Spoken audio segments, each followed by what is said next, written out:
I quickly want to share this with you. So imagine you're sitting outside and there's a bird flying and it lands on your head with a piece of grass. And minutes after, it does the same, flies off, brings another piece of grass, lands over your head. So this bird is building a nest on my head. The normal reaction would be that I'm going to shush the bird because I know this is my head, this is my hair. It's not a nesting place. But aren't we doing that in our emotional spaces?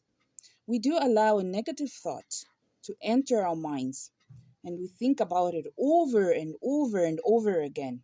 So I do understand sometimes this may be a real life situation, a challenge that you're facing. But thinking about it over and over from a worrying point of view isn't helpful. This is a time that you put your thoughts together and start thinking about strategies, solutions to overcome the problem or the challenge. And sometimes we also think about a previous incident or situation that happened and we try to apply the lessons in the current situation. So this isn't helpful and doesn't work always. Let me try to show you something. So if I'm reading from top to bottom, I'm going to say 12, 13, 14. Again, top to bottom, 12, 13, 14. If I'm reading across, I'm going to say A, B, C. A, B, C. So not that I'm not saying 12, 13, 14, A, 13C, because that's going to sound crazy.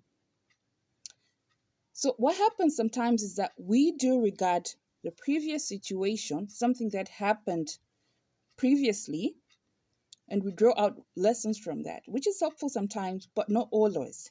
So what I want you to start doing is assessing or analyzing a situation as is in the current status. Because if always you think this was a 13, so I'm going to count across, or I'm going to read across as A13C, it's not going to make sense.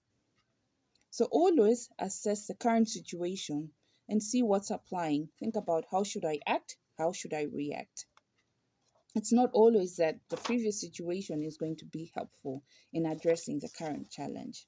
So, two things. Firstly, get into the routine of reframing, removing negative thoughts and replacing them with positive ones. And secondly, always assess the situation as is. What's the status quo? Not always what has happened. This person is always like this, so I'm going to handle them this way. You're not going to proceed accordingly. Thank you so much for watching. This is Cecilia Shamim Saidi, and I'm a psychotherapist.